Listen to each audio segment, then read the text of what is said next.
ओम विश्वानि देवसवितर्तुरतानि परासुव यद्भद्रन्तं न आसुव मुनित्रयं नमस्कृत्य तदुक्तिः परिभाव्य च वैयाकरणसिद्धान्ता कौमुदीयं विरच्यते।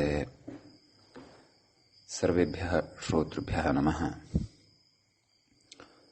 अस्माभिः गतपाठे यद्यत् पठितं तद् एकवारं स्मरामः।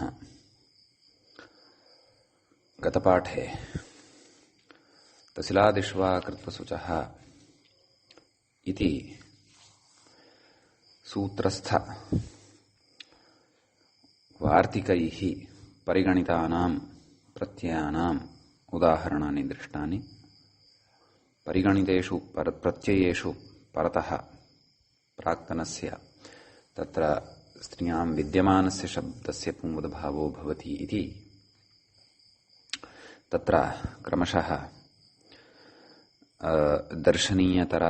दर्शनीयतमा पट्वितमा पट्वितरा पट्वितमा इति रूपाणि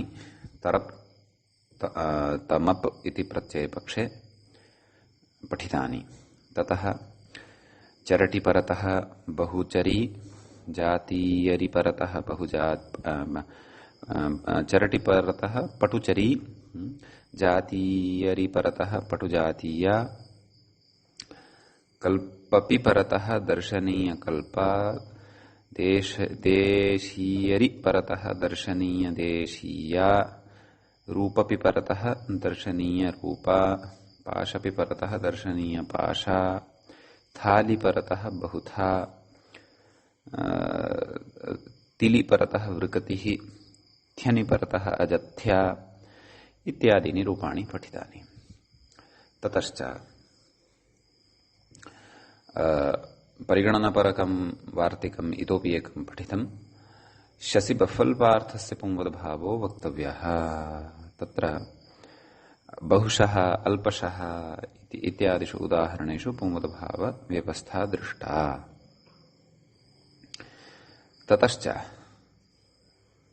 त्वतलोर्गुणवचनस्य इति यद्वार्तिकम् अस्ति तस्य वार्तिकस्य अस्माभिः आरम्भः कृतः वर्तते। तद्वार्तिकं पठ्यमानं वर्तते। तस्मिन् वार्तिके कश्चन विचारः प्रवर्तते। तस्य उदाहरणं तु दृष्टं। शुक्लायाः भावः शुक्लत्वम् अपि च शुक्लता। अत्र उदाहरणद्वये अपि क्रमशः त्वे प्रत्यये परतः तलि च प्रत्यये परतः शुक्ला इति शब्दस्य पुंवदभावः भवति। अपि च सः तत्पदं शुक्ल इति रूपेण तत्र श्रूयते। तत्र कश्चन विचारः व्याख्यात्र आरब्धः वर्तते। नाम गुणवचनविषये द्विधा विवरणं लभ्यते। नाम गुणवचनं नाम किम् इति। तत्र भाष्ये एव तथा द्विविधस्य गुणस्य विषये चर्चा कृता वर्तते। प्रथमतया तु तत्र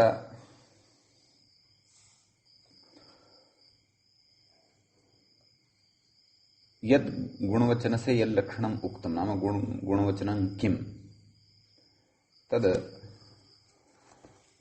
प्रकृते तदस्माभिः भूतो गुणवचनात् इत्यत्र गुणवचनलक्षणद्वयमपि प्रतिपादितं। प्रकृते किं कथयति व्याख्याता आकडारात् इति सूत्रे भाष्ये समासकृदन्त तद्धितान्त अव्यय सर्वनाम जाति संख्या संज्ञा शब्द भिन्नम् अर्थवत् शब्दस्वरूपं गुणवचन संज्ञकं भवति इति स्थितम्। तर्हि अस्मिन् एतावत् पर्यन्तम् अस्माभिः गते पाठे अपि विस्तरेण चर्चितं। नाम प्रथमगुणलक्षणं यद् अत्र व्याख्यायाम् उक्तम्। प्रकृते च नाम प्रकृते शुक्लायाः नाम त्वतलोर्गुणवचनस्य इत्यत्र एतदेव गुणवचनं विवक्षितं वर्तते। अन्यत्रापि गुणवचनविषये चर्चा कृता, तत् कथयति अग्रे। वोतो गुणवचनात् इति सूत्रभाष्यस्थं सत्त्वे निविशिते अपैति एतत् कारिका व्याख्यानम् अस्माभिः विस्तरेण वोतो गुणवचनात् इति सूत्रपठनवेलायां कृतमासीत्। कथं सा वार्तिका सा कारिका कथं वर्तते इति चेत् सत्त्वे निविशते अपैति पृथग्जातिषु दृश्यते आधेयश्चाक्रियाजश्च सः असत्त्वप्रकृतिर्गुणः इति। पुनः यदि तस्य श्लोकस्य अर्थः यदि बुद्धौ स्फुटः न, तर्हि तत्र गत्वा इतोपि द्रष्टुं शक्नुमः। परन्तु स्त्रीप्रत्ययप्रकरणवेलायाम् अस्माभिः विस्तरेण तद् श्लोकस्य व्याख्यात्रानुसारं कृता। तर्हि कथयति इत्यादिगुणलक्षणं तु अत्र न प्रवर्तते। नाम वोतो गुणवचनात् इत्यत्र उक्तं गुणलक्षणं न प्रवर्तते, अपि तु आकडारात् इति सूत्रे भाष्ये गुणवचनत्वस्य यल्लक्षणम् उक्तं तदेव कृदन्ततद्धितान्तादि भिन्नम् अर्थवच्छब्दस्वरूपं गुणवचनत्वं भवति, तदेव अत्र प्रवर्तते। कथयति अत एव एकतद्धिते च इति सूत्रभाष्ये एकस्याः भावः एकत्वम्, एवं खलु, एकस्याः भावः एकत्वम् इत्यत्र एकशब्दस्य गुणवचनत्वाभावात् त्वतरोर्गुणवचनस्य इत्यप्राप्तम्, एवं खलु। एकस्याः भावः एकत्वम् इत्यत्र गुणवचनत्वाभावः भवति, गुणवचनत्वं न प्राप्यते। त्वतलोः गुणवचनस्य इति अप्राप्तं, नाम त्वतलोः गुणवचनस्य इत्यनेन तत्र पुंवत्वं न प्राप्यते। इत्यप्राप्तं पुंवत्वम् अत्र विधीयते इति। अत्र विधीयते इत्युक्तं संगच्छते। नाम यदि द्वितीयं गुणलक्षणं स्वीक्रियते तर्हि प्रथमस्य गुणलक्षणे स्वीकारे तु तत्र एकस्याः भावः एकत्वम् इत्यत्र पुंवत्वं सिद्ध्यति। नाम भाष्यस्य प्रयोगः, भाष्ये चर्चितः प्रसङ्गः तत्र प्रमाणरूपः अस्ति इति कथयति। अतः आकडारादेका संज्ञा इति सूत्रे उक्तं गुणलक्षणम् एव प्रकृते सम्बध्यते। क्व त्वतलोर्गुणवचनस्य इत्यत्र। अग्रे कथयति सखीत्वम् इत्यादि तु असाध्वेव इति शब्देन्दुशेखरे विस्तरः। सखीत्वम् तत्र त्वे प्रत्यये परतः पुंवद्भावः न कृतः, दीर्घ ईकारः एव श्रूयते। सखीत्वम् इति तत्र पुंवद्भावः कर्तव्यः, ह्रस्व इकारः कर्तव्यः, सखित्वम् इति।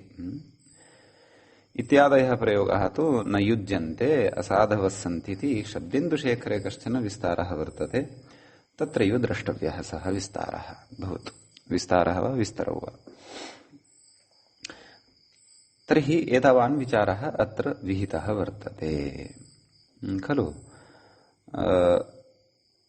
गुणवचनं नाम तत्र वार्तिकस्य यद् व्याख्यानम् उक्तं, किं त्वप्रत्यये तल्प्रत्यये च परतः गुणोपसर्जनद्रव्यवाचिनः, तत्र पुंवत्वं वक्तव्यम् इत्यर्थः। तत्र गुणोपसर्जनद्रव्यवाचिनः इति यः अर्थः अस्ति, सः अर्थः गुणवचनस्य इत्यस्य एव पदस्य विस्तारः वर्तते, यः च अस्माभिः गतदिवसे स्पष्टीकृतः। अतः तत्र कर्तृत्वम् इत्यत्र यतः एषा चर्चा प्रत्युदाहरणमादाय खलु आरब्धा वर्तते उपरि, मूले पश्यन्तु। गुणवचनस्य किं कर्त्र्याः भावः कर्तृत्वम् खलु। कर्तृत्वम् इत्यत्र आकडारादेका संज्ञाति सूत्रभाष्ये उक्तं लक्षणं न संगच्छते कुतः कृदन्तत्वात् कृधातोः त्रिचि कर्तृ इत्यस्य कृदन्तत्वं सम्पद्यते अतः अतएव तत्र पुंवत्वं न भवति इति एतावान् विशेषः अस्मिन् वार्तिके वर्तते।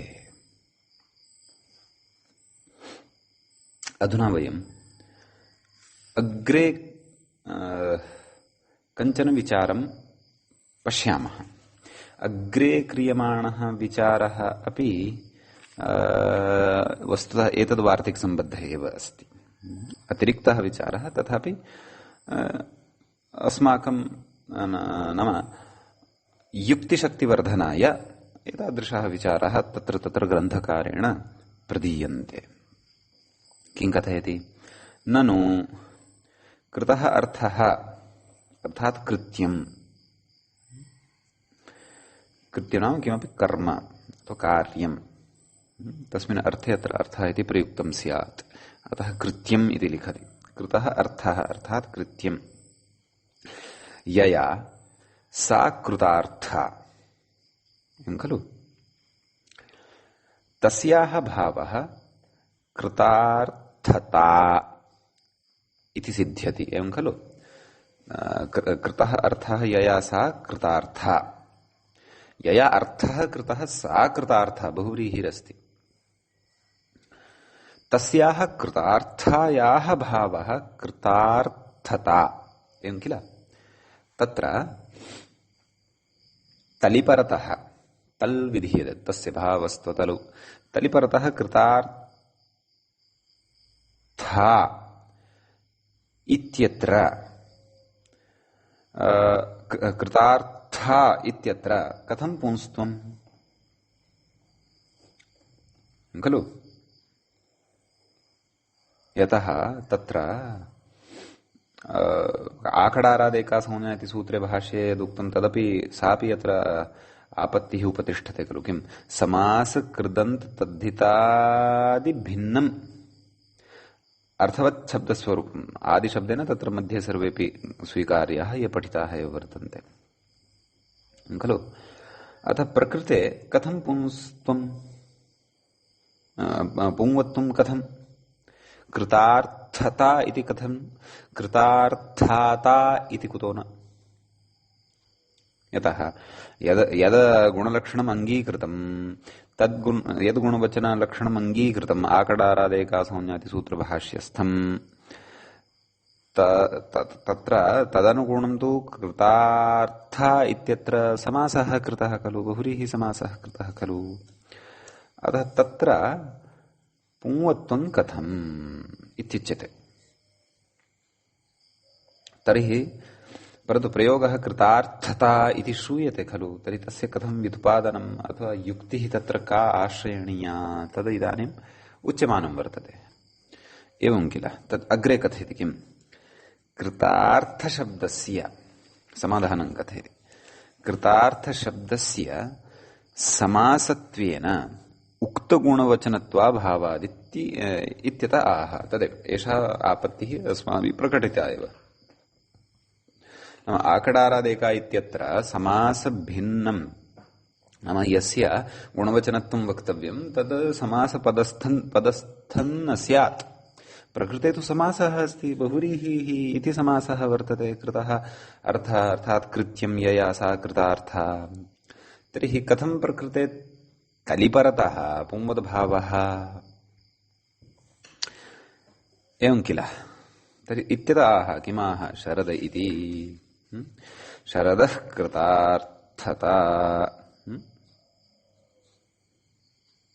इत्यत्र काव्ये कश्चन प्रयोगः अस्ति। कथं निरीक्ष्यमेने शरदः कृतार्थता सा मुमोचरति दुःखशीलताम् इति काव्यस्य कस्यचित् प्रयोगः, कवेः प्रयोगः कश्चन अयं वर्तते। तत्र निरीक्ष्यमेने शरदः कृतार्थता समग्रः अथवा श्लोकांशः तत्त्वबोधिन्यां लिखितः वर्तते, तत्र द्रष्टुं शक्यते। अतः तत्र कविना कृतार्थता इति तत्र प्रयोगः कृतः। तत्र प्रसङ्गानुसारं कृतः अर्थः यस्याः इति अस्ति वा अथवा कथं तत्र सङ्गतिः कर्तव्या इति द्रष्टव्यम्। कृतः अर्थः यया नाम तत्र काचित् कृतार्था विवक्षिता अस्ति, ततः तत्र तल् विवक्षितः अस्ति वा, यदि तथा विवक्षितम् अस्ति तर्हि प्रकृते कथं सङ्गतिः, त्वतलोः गुणवचनस्य इत्यनेन तु पुंवद्भावः न भवति, कुतः तत्र आकडारादेका संज्ञा इत्यत्र उक्त लक्षणानुसारम् अपि च तस्य एव गुणवचनलक्षणस्य त्वतरोर्गुणवचनस्य इत्यत्र अङ्गीकारात् तत्रापि तस्यैव लक्षणस्य अङ्गीकारे अपि भाष्यस्य प्रामाण्यं प्रदर्शितमेव खलु।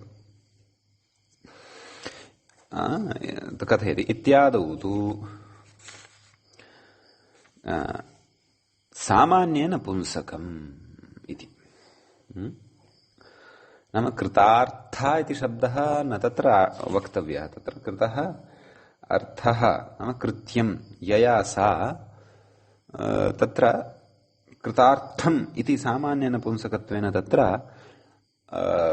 सङ्गतिः मन्तव्या खलु। निरीक्ष्य मेने शरदः कृतार्थता, तर्हि तत्र कृतार्थस्य भावः इति वक्तव्यम्। बहुव्रीहि निष्पन्नस्यापि तत्र अस्य सामान्यतया नपुंसकत्वम् अवगन्तव्यम्। कथयति अग्रे, कथं तद् आयाति चेत् तत् प्रतिपादयन्नस्ति। दृढभक्तिः इत्यत्र अनुपदोक्तरीत्या नाम दृढभक्तिः दृढः भक्तिः इत्यत्र यथा अस्माभिः प्रतिपादितं, दृढं भक्तिः यस्य सः दृढभक्तिः, तत्र तदेव कस्यचित् लिङ्गविशेषस्य उपस्थितेः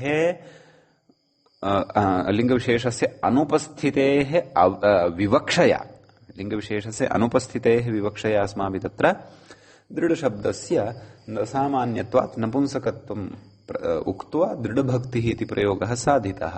पक्षे यत्र लिङ्गविशेषस्य उपस्थितेः विवक्षा जाता स्त्रीलिङ्गस्य, तदा अस्माभिः दृढः भक्तिः इत्यपि तत्र प्रयोगः साधितः। भक्तिः इति शब्दस्य प्रियादिषु अन्तर्भावात् पुंवद्भावस्य निषेधाच्च।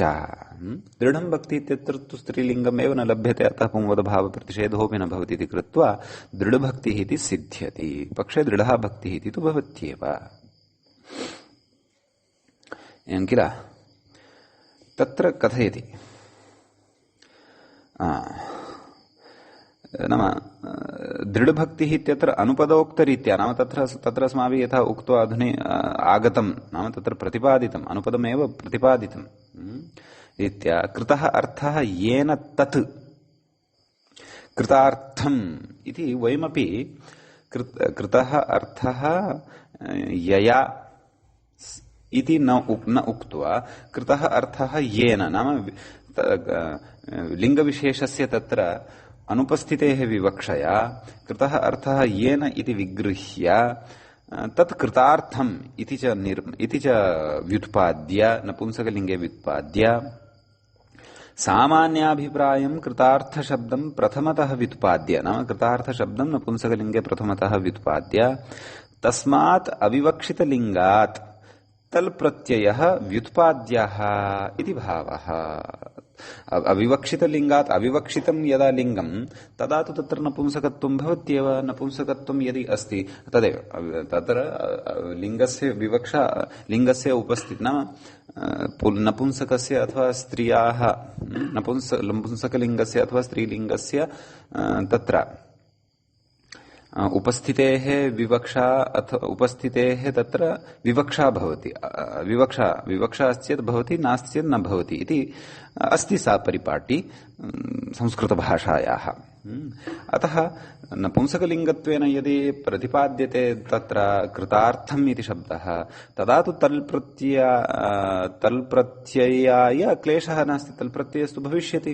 अपि च तत्र पुंवद्भावः यः न प्राप्यमाणः आसीत् अतः कृतार्थता इति प्रयोगः न भवितुम् अर्हति इति सोऽपि विषयः प्रकृते तर्हि परिहृतः भवति। कुतः तत्र कृतार्थ शब्द से स्त्रीलिंगाभावात् अतः कृतार्थता इति प्रयोगः सिद्ध्यति। तदा कृतार्थस्य भावः इति व्युत्पत्तिमादाय तल् प्रत्ययः भविष्यति।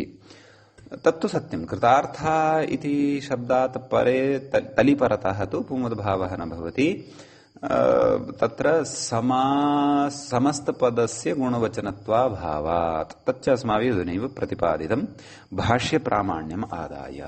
अतः एतादृशेषु प्रयोगेषु इत्थं तत्र समन्वयः कर्तव्यः। परन्तु किं वयं तत्र सर्वत्रापि एवं कर्तुं शक्नुमः वा इति सत्यं। तत्र लिङ्गस्य उपस्थितिः विवक्षाधीना भवति विशेषणादिषु, अतः एव तत्र सामान्य नपुंसकमिति नियमः वर्तते। परन्तु एतादृशः उपायः तत्र आधिक्येन शिष्टप्रयोगाणां सिद्ध्यर्थम् आश्रीयते। अतः प्रयोगाणां सरणि अपि अस्माभिः द्रष्टव्या भवति। युक्तिः अस्ति चेत् निश्चयेन वयमपि प्रयोक्तुं शक्नुमः, क्लेशो नास्ति इति एतावान् विशेषः त्वतलोर्गुणवचनस्य इति वार्तिके तत्र कविप्रयोगसमर्थनपूर्वकः एतावता उक्तः ग्रन्थकारेण। अधुना तत्र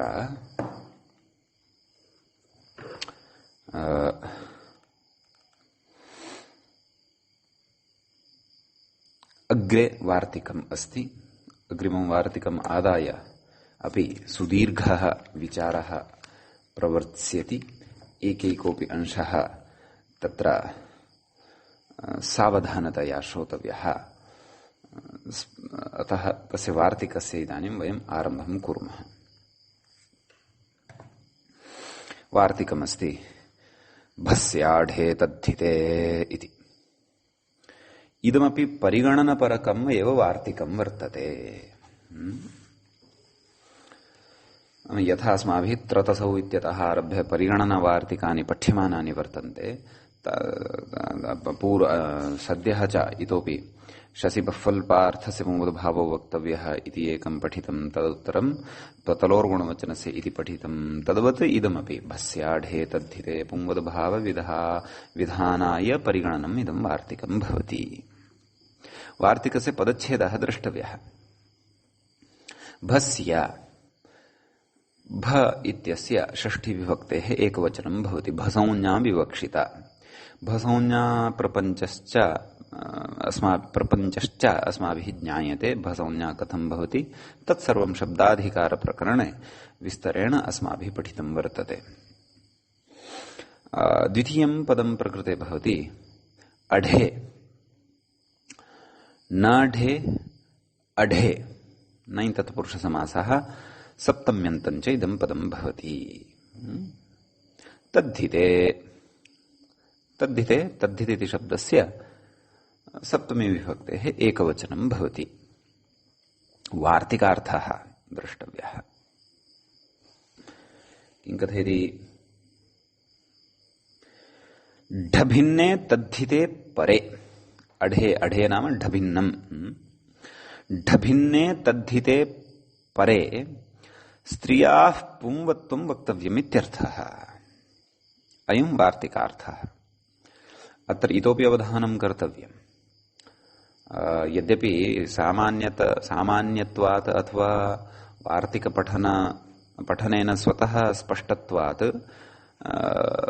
वार्तिकार्थकरणसमये व्याख्यात्रा नोक्तं, वस्तुतः वक्तव्यम्। भस्य पुंवत्वम् इत्यपि वक्तव्यम्। यथा भस्य इत्यपि तत्र वार्तिके उक्तम् अस्ति। अतः वार्तिकार्थं पूर्णतया एवम् अवगच्छन्तु। ढभिन्ने तद्धिते परे नाम तादृश तद्धितसंज्ञकः परे अपेक्षितः यः ढ प्रत्यय भिन्नः भवति। तादृश परे स्त्रियाः स्त्रीलिङ्गे विद्यमानस्य शब्दस्य कीदृशस्य भस्य नाम भसंज्ञकः अपि सः स्यात्। ढ भिन्नः प्रत्ययः परतः अपेक्षितः, अपि च यस्य पुंवत्वं कर्तव्यं तस्य भसंज्ञा स्यात्। तदर्थं यचिभम् इति स्मर्तव्यम्। भस्य पुंवत्वं वक्तव्यम्। अतः वार्तिकार्थः यः कृतः व्याख्यात्रा तत्र स्त्रियाः पुंवत्वम् इत्यनयोः भस्य इत्यपि योजयन्तु। तद् योजयित्वा वार्तिकार्थम् अवगच्छन्तु। पुंवत्वं वक्तव्यम् इति तस्य अर्थः। कथयति परिगणितेषु अनन्तर्भावाद् वचनम्। नाम परिगणिताः ये सन्ति एतावता प्रत्ययाः पुंवद्भावाय निमित्तभूताः, तेषु केचन प्रत्ययाः नान्तर्भवन्ति स्म। तत्र अतः एतेन वार्तिकेन इदानीम् इदम् अग्रिमं परिगणनम् आरब्धं वर्तते। तर्हि तादृशाः सर्वेपि प्रत्ययाः अत्र अन्तर्भवन्ति ये ढभिन्नाः वर्तन्ते, अपि च येषु प्रत्ययेषु परतः पुंवद्भावं यस्य अस्माभिः क्रियमाणं भवति तस्य भसंज्ञा अपि स्यात् इत्यपि काचिद् अपेक्षा प्रकृते वर्तते। एवं किल? तर्हि तत्र उदाहरणे प्रवेशः जायते। किम् उदाहरणं दत्तम्? हस्तिनीनां समूहः हास्तिकम् इति अस्ति साधनीयम् उदाहरणम्। कथयति प्रक्रियाक्रमम्। तस्य समूहः इत्यधिकारे अचित्तहस्तिधेनोष्ठक् इति ठक् का स्थितिः जाता? हस्तिनी। हस्तिनी नाम इत्यत्र मूलशब्दः कः? हस्तिनी इति ञन्तः स्त्रीप्रत्ययान्तः हस्तिनी इति शब्दः। तर्हि हस्तिनी इति शब्दात् ठक् हस्तिनी ठ, ततः ठस्येकः इत्यनेन तस्य ठ इत्यस्य स्थाने इक इति आदेशः भवति। एवं खलु? ठक् तत्र कित् आसीत् इति कृत्वा आदिवृद्धिरपि तत्र अवगन्तव्या। हास्तिनी ठक् इति, अथवा हस्तिनी ठक् इत्यवस्थायामेव आदौ तत्र इकादेशे सति च तत्र पुंवत्वे पुंवद्भावः क्रियते। नाम हस्तिनी इति स्त्रीलिङ्गे खलु श्रूयते, अतः हस्तिनी इति शब्दस्य पुंवत्वं भवति। तर्हि पुंवत्वे सति किं भवति तत् कथयति अग्रे। पुंवत्वे सति नान्तलक्षणङीपः निवृत्तिः। नान्तलक्षणङीपः ङीप् केन विधीयते इत्येतत् ऋन्नेभ्यो ङीप् इत्यनेन विधीयते। अतः तस्य प्रकृते निवृत्तिः भवति। निवृत्तिः भवति यदि, तर्हि तत्र हस्तिन् इत्येव शब्दः अवशिष्यते। हस्तिन् इत्यत्र च ठकः किति परतः तत्र आदिवृद्धिः वक्तव्या किति च इत्यनेन सूत्रेण। अतः हास्तिन् इक इति स्थितिः आयाति। हास्तिन् इक इति अवस्थायां तत्र कथयति अग्रे नस्तद्धिते इति टिलोपः इति भावः इत्यनेन टिलोपः भवति। हास्तिन् इत्यत्र इन् इति यः टिभागः अस्ति तस्य लोपः भवति। अतः हास्त इक हास्तिक इति भवति। हास्तिक इत्यत्र तदेव सु अम् पूर्वरूपं हास्तिकम् इति सिद्ध्यति। अत्र भवन्तः पश्यन्तु, पुंवद्भावः अस्माभिः भस्याढे तद्धिते इत्यनेन वार्तिकेन कृतः वर्तते। तत्र ढ भिन्नः तद्धित प्रत्ययः अस्ति ठक्। तस्य च इकादेशः यदा क्रियते तदा यचिभम् इत्यनेन अजादि प्रत्ययत्वं तस्य लभ्यते इकादेशात् परम्। इकादेश विधाने सति यथा इ इति अजादित्वं तत्र आयाति। अतः तादृश ठकी नाम अजादौ ठकी अजादित्वं च इकादेशात् परं लब्धम् इति स्पष्टं बुद्धौ स्थापनीयम्। तत्र हस्तिनी इत्यस्य भसंज्ञा भवति केन? यचिभम् इत्यनेन। अपि च ठक् इति प्रत्ययः ढ भिन्नः अपि वर्तते इति कृत्वा तत्र पुंवदभावः भवति। सः विषयः बुद्धौ स्थापनीयः। अस्तु, तर्हि हास्तिकम् इति रूपं सिद्धं। तत्र कथयति न च पुंवत्वाभावे अपि, पुंवत्वस्य अभावे अपि यस्येति च इति ईकारलोपे, नाम पुंवद्भावं न कुर्मः, इकादेशः कृतः खलु, यस्येति च इत्यनेन ईकारलोपं कुर्मः। हस्तिनी इत्यत्र विद्यमानः यः ईकारलोपः, तस्य ईकारलोपे ततः टिलोपे च, ततः पुनः टिलोपं कुर्मः। आदौ ईकारः गच्छति, तदनन्तरम् इन् इति गच्छति, टिलोपे च हास्तिकम् इति सिद्धम् इति वाच्यम्। अतः हास्तिकम् इति सिद्ध्यति इति कथनीयम्। कावश्यकता पुंवद्भावस्य इति न वक्तव्यम् इत्यर्थः। नाम तथा रीत्या व्युत्पादनाय न गन्तव्यम् इत्यर्थः।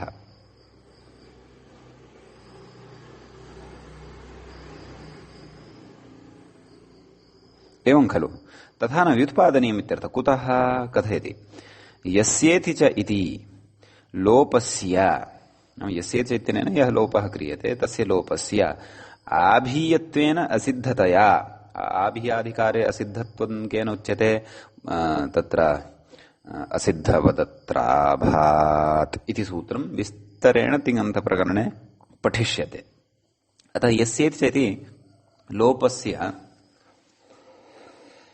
आभीयत्वेन असिद्धतया, तर्हि तस्य सः असिद्धः भवति। कः?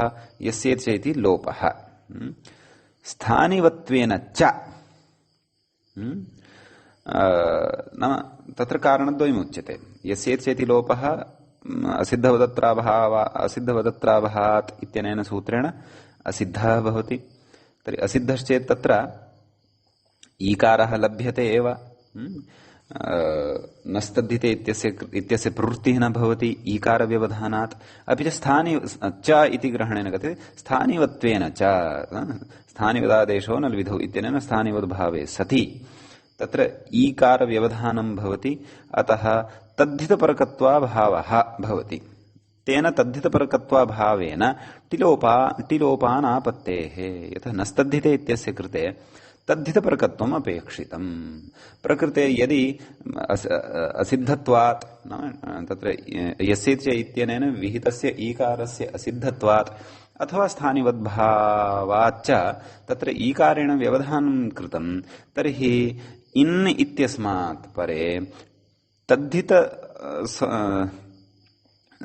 तद्धितसंज्ञकः यः प्रत्ययः वर्तते इक् इति, ठकः इक्, सः न लप्स्यते खलु।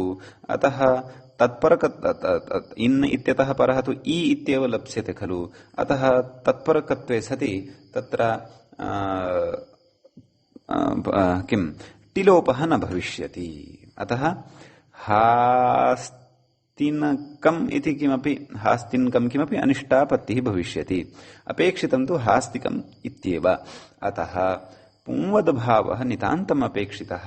पुंवद्भावं विना हास्तिकम् इत्यस्य प्रयोगस्य सिद्धिः भवितुं नार्हति। एवं खलु। तत्र कथयति किम्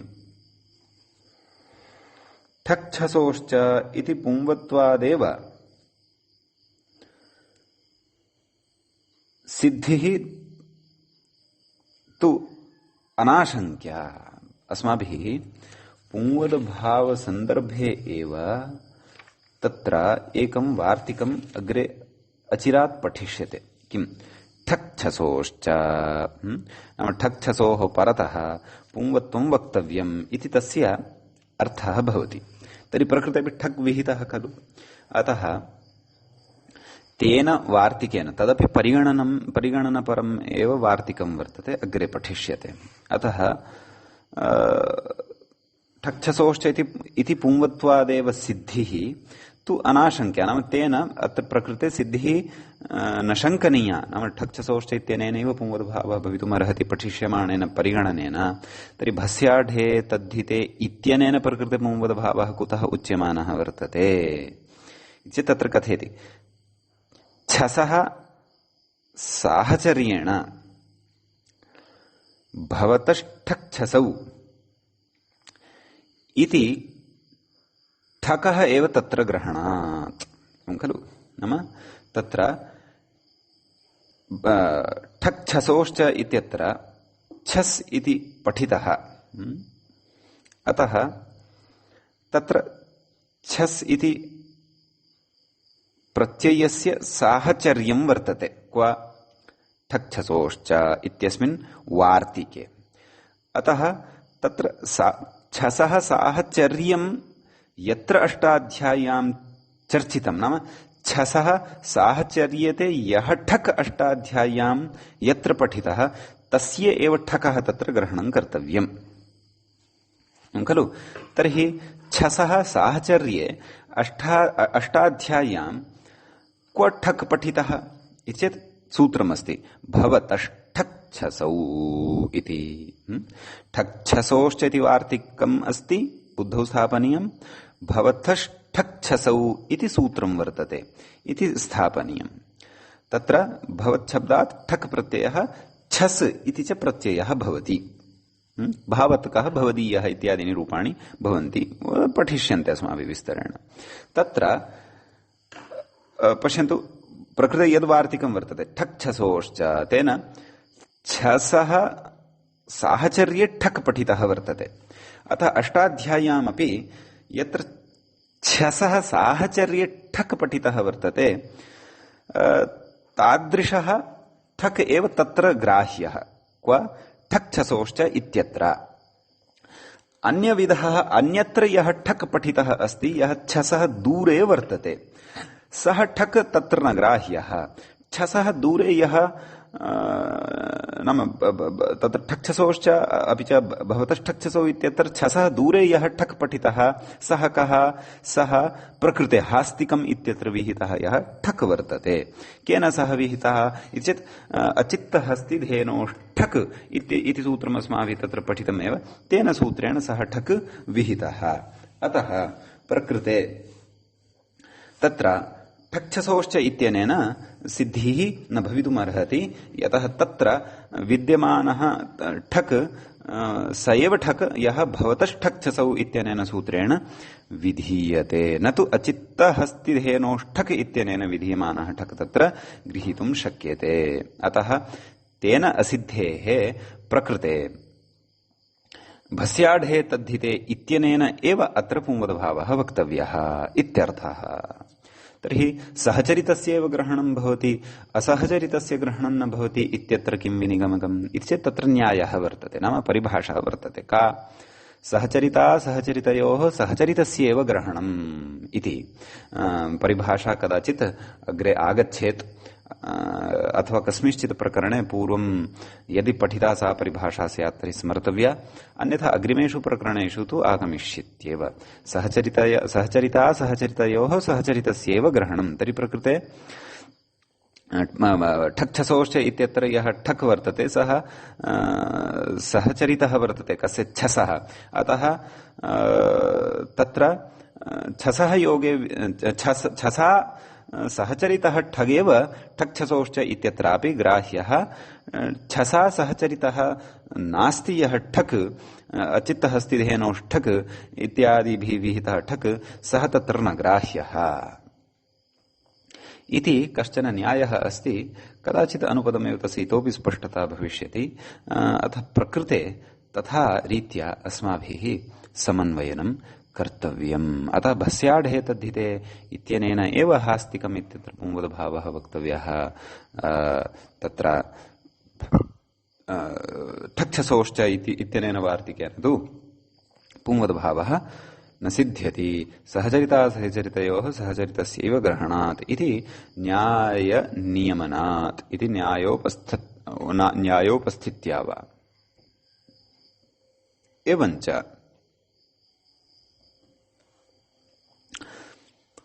तत्र एतावता हास्तिकम् इति उदाहरणे भस्याढे इत्यस्य प्रवृत्तिः दृष्टा, पुंवदभाव प्रवृत्तिः दृष्टा। पुंवदभावे वयं स्मः इति तु न विस्मर्तव्यम्। अपि च स्त्रियाः पुंवदभावे पुंसकादनौ इत्येते विषयाः अत्र अनुवर्तमानाः वर्तन्ते। खलु भाषितपुंसकमपि तस्य शब्दस्य अपेक्षितं भवति, अतः एव तत्र पुंवदभावं वयं कुर्मः इत्यर्थः। भवतु, इदानीं प्रत्युदाहरणे विचारः क्रियते। अढे किम् इत्युक्तम्, नाम ढभिन्ने प्रत्यये परतः एव भसौन्यकस्य पुंवदभावः वक्तव्यः इति भाषितपुंसकस्य। यत्र तु ढप्रत्ययः परः वर्तते तत्र पुंवदभावो न भवति। उदाहरणम् अस्ति किम्, प्रत्युदाहरणम् अस्ति किम्, रोहिणेयः इति। तत्र रोहितशब्दः भवति मूलतः। अस्माभिः तद्विषये विशिष्टा व्यवस्था स्त्रीप्रत्ययप्रकरणे पठिता वर्तते, तामेव स्मारयन् अस्ति व्याख्याता। किं कथयति, वर्णादनुदात्तात्तोपधात्तो नः इति रोहितशब्दात् ङीप् तकारस्य नकारश्च णत्वं भवति रोहिणी इति सिद्ध्यति। एवं किल। अग्रे कथयति, रोहिण्याः अपथ्यम् इत्यर्थे स्त्रीभ्यो ढक् इत्यनेन ढक् इति प्रत्ययः भवति। रोहिणी ढ ए आदेशः आयनेयीनीयः फटकजगां प्रत्ययादीनाम् इति सूत्रमपि अस्माभिः स्त्रीप्रत्ययप्रकरणे पठितमासीत्। का स्थितिः जायते, रोहिणी एय अ ढकारोत्तरप्रत्ययकारस्तु तथैव खलु तिष्ठति। रोहिणेय रोहिणी एय इति आयाति। तत्र यदि कथयति भस्याढे तद्धिते इति पुंवत्वे ङीम् नकारयोः निवृत्तिः स्यादिति भावः। यदि अढे इति निषेधः नोच्येत तर्हि ढे प्रत्यये परतः अत्रापि पुंवत्वं स्यात्। पुंवत्वं यदि स्यात् तर्हि ङीप् प्रत्ययस्य निवृत्तिः स्यात्। ङीपः निवृत्तौ नकार तकारस्य नत्वं यद् विहितं तस्यापि निवृत्तिः स्यात्। किं लभ्येत, रोहित इति लभ्येत। तर्हि रोहित एय पुनः भत्वात् अकारलोपः रोहितेय इति अनिष्टः प्रयोगः भवति, अनिष्टलाभः भवति। रोहितेयः इति तु प्रयोगः नापेक्षितः। रोहिण्याः अपत्यं तत्र रोहिणेयः इत्येव अपेक्षितः। अतः प्रकृते रोहिणी शब्दस्य पुंवदभावः न भवति, तत्र ढ प्रत्ययपरकत्वात्। वार्तिके अढे इति निषेधाच्च। एवं किल। अतः रोहिणेयः इति सिद्ध्यति इत्यर्थः। अग्रे कथयति, प्रत्युदाहरणे तत्र अयं विचारः गृह्यते इति। व्याख्यानात् इति भावः किं मूले उक्तं, किं स्त्रीभ्यो ढक् इति ढोत्र गृह्यते एवं खलु। नाम स्त्रीभ्यो ढक् इत्यनेन विधीयमानः ढक् अत्र गृह्यते इत्यर्थः। कुतः, व्याख्यानात्। अन्येन विहितः ढक् तु न। अग्नेर्ढक् अग्रे कथयति, अग्नेर्ढक् इत्यनेनापि खलु ढक् विधीयते। तद्धकितु नाम अग्नेर्ढक् इत्यनेन विधीयमाने ढकि परतस्तु पुंवदभावः भवत्येव इत्यर्थः। तथा वा कथम् इति चेत् व्याख्यानात्। व्याख्यानं कथं क्रियते इति चेत् प्रयोगान् दृष्ट्वा क्रियते। अग्नेर्ढकि सति तत्र पुंवदभावः दृश्यमानः वर्तते। अतः तादृश प्रयोगान् दृष्ट्वा इदं व्याख्यानं व्याख्यानेन अस्माभिः निर्णीयते यत् भस्याढे तद्धिते इत्यत्र यस्य ढस्य प्रतिषेधः उक्तः सः ढः स्त्रीभ्यो ढक् इत्यनेन विधीयमान एव, न तु अग्नेर्ढक् इत्यादिभिः विधीयमानः ढक्। अतः तं विषयमादाय कथयति किम्, अग्नायीति।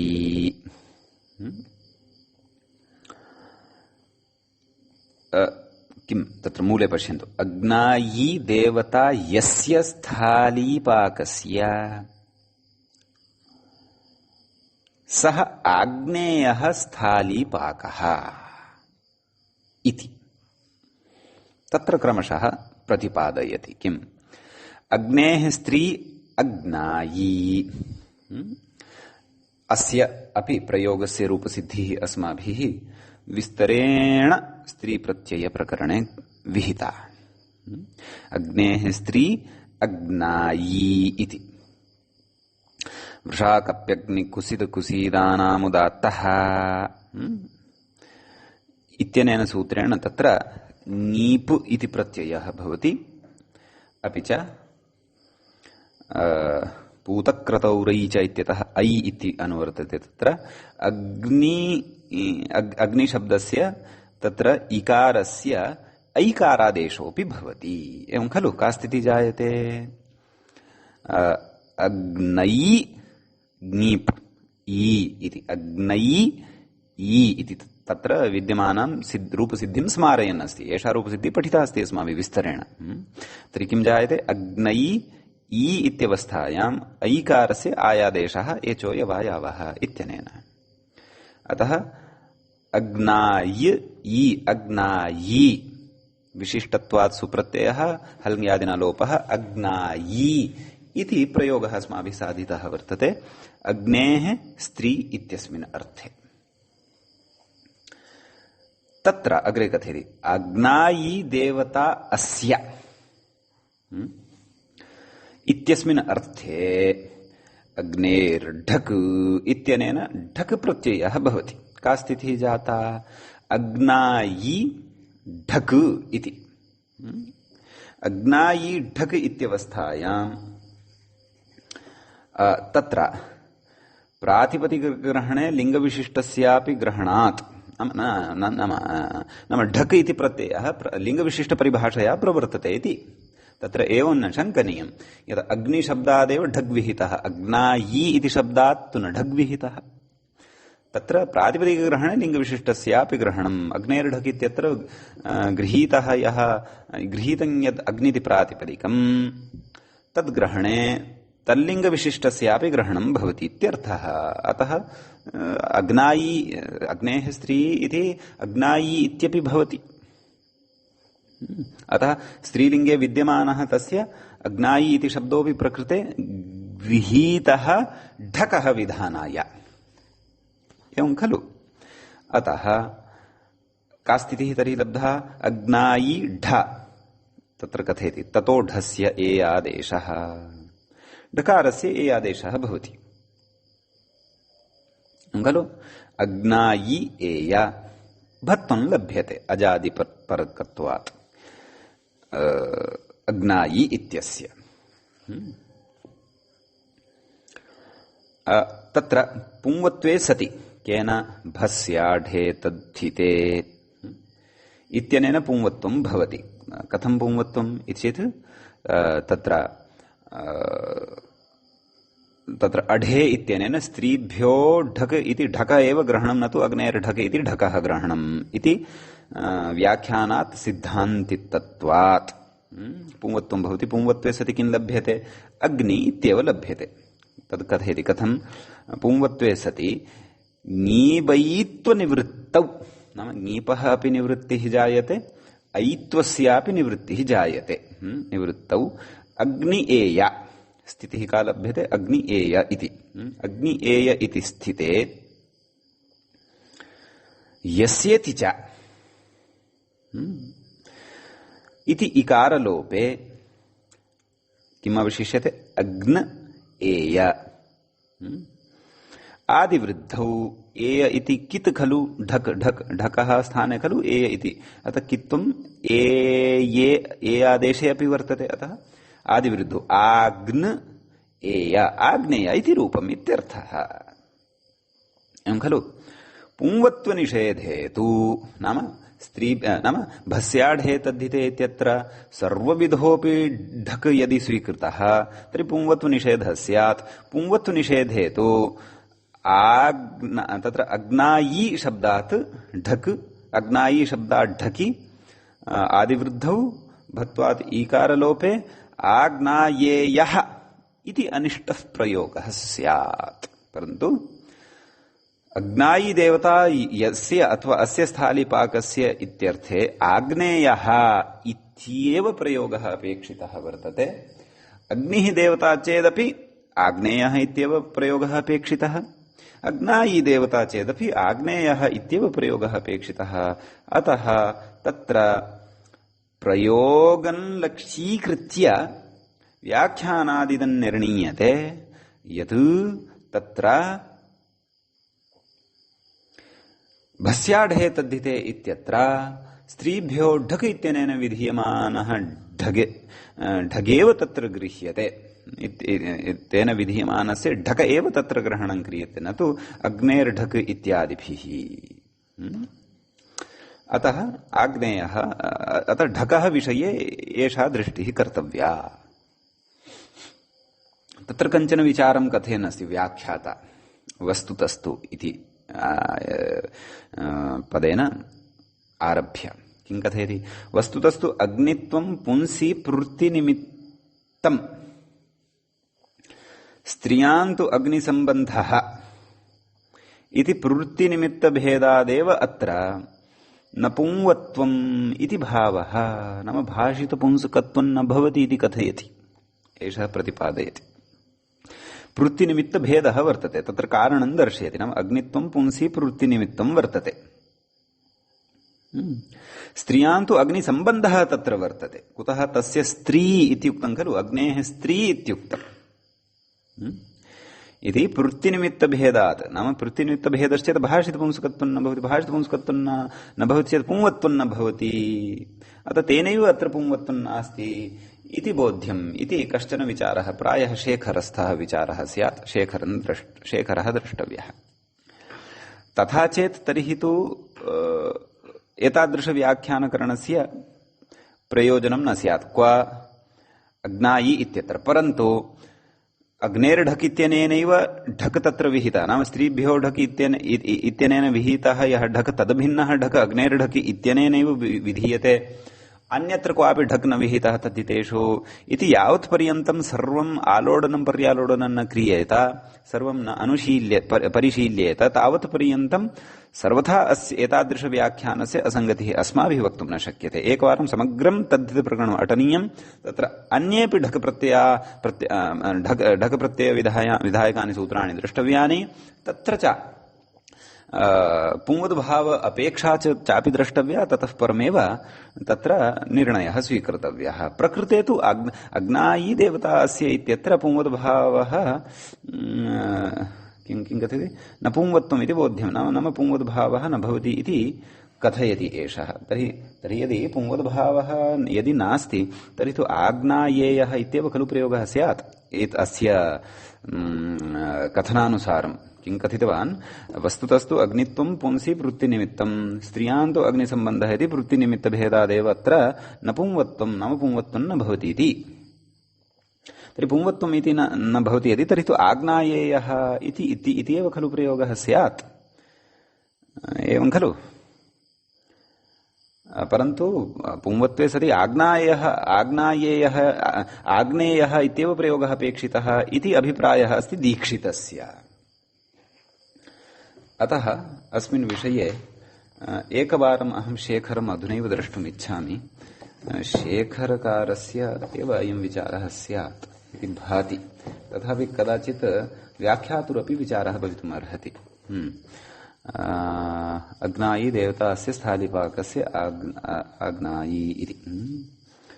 शेखरे शत्रुपर्यायात् विवाहात् नत्वः प्राक्तनः विचारः कः प्रचलितः तत्र? अग्नायी इति उक्तमस्ति, उक्तमस्ति। नन्वस्य पुंसि प्रवृत्तौ अग्निशब्दस्य प्रवृत्तिनिमित्तं, स्त्रियाम् अग्निसम्बन्धः इति प्रवृत्तिनिमित्तैक्ये भाषितपुंसकत्वाभावात् कथं पुंवत्वम् इति तत्र आदौ उक्तम्। नकोपधायाः इति सूत्रभाष्ये अत्रापि तत्सम्बन्धस्य उक्तत्वात् इति चेत् न। आरोपितशक्यतावच्छेदकस्यैव स्त्रियां लक्ष्यतावच्छेदकत्वेन अदोषात्। गंगादिशब्दास्तु लक्ष्यं तटमपि शास्त्रीयशास्त्रीत्वविशिष्टमेव प्रत्याययन्तीति न कदापि भारतपुंस्काः इति न गंगाभार्य इत्यादौ पुंवत्वमिति दिक्। नागेशेन तु समर्थितः एव अस्ति अयं प्रयोगः इति। नाम यः पक्षः अत्र व्याख्यात्र स्थापितः सः पक्षः पूर्वपक्षत्वेन नागेशेन स्थापितः वर्तते शेखरे। अतः अग्नायी इत्येव प्रयोगः तेन साधितः वर्तते। अस्तु, विस्तरार्थम् अथवा विस्तारार्थं तत्र शब्देन्दुशेखरे मतिः कर्तव्या भवतु नाम। एवञ्च तत्र प्रकृते मूलकारानुसारं तु आग्नेयः इत्येव तत्र नाम तत्र भस्याढे तद्धिते इत्यत्र स्त्रीभ्यो ढक् इति ढक् भिन्नः प्रत्ययः न गृह्यते, अपि तु स्त्रीभ्यो ढक् इत्यनेन विहितः ढगेव तत्र निषेधाय गृह्यते, न तु अग्नेर्ढक् इत्यादिभिः विहितः। अतः आग्नेयः इति इत्यादयः प्रयोगाः अस्माभिः ज्ञातव्याः इत्यर्थः। भवतु नाम इदानीं भस्याढे तद्धिते इत्यस्य एव प्रपञ्चे कश्चन विचारः अग्रे उच्यमानः वर्तते। रूपाणि साधनीयानि वर्तन्ते। सापत्नः इति, अपि च सापत्यः इति। सापत्नः इति प्रयोगः साधनीयः, सापत्यः इति च प्रयोगः साधनीयः। तयोः उभयोः सम्बन्धः तत्र भस्याढे तद्धिते इत्यनेन सह वर्तते। अतः अग्रिमः विचारः तत्र आरभ्यमाणः वर्तते इति आदौ भवतां स्पष्टतायै सरलतायै च सम्बन्धः मया उक्तः। सम्बन्धः उक्तः, परन्तु अग्रे कश्चन विचारः विशिष्टः आरभ्यमाणः वर्तते। सः विचारः ज्ञातव्यः वर्तते। अस्तु, तत्र कथयति किम्? सपत्नी शब्दस्त्रिधा, सर्वोऽपि विचारः सपत्नी इति शब्दमादाय करिष्यते। सपत्नी शब्दः यः वर्तते सः त्रिप्रकारकः वर्तते। मूले उक्तः अयं विषयः। सपत्नी शब्दस्त्रिधा नाम त्रिप्रकारकः वर्तते। नाम त्रिभिः प्रकारकैः सपत्नी शब्दः सिद्ध्यति इति। सपत्नी इति ईकारान्तः शब्दः। कथं त्रिधा इति चेत् व्याख्याता कथयति व्युत्पादनभेदात् इति। नाम भिन्नां भिन्नां व्युत्पत्तिम् आश्रित्य सपत्नी शब्दः त्रिप्रकारकः लभ्यते, त्रिधा लभ्यते इत्यर्थः।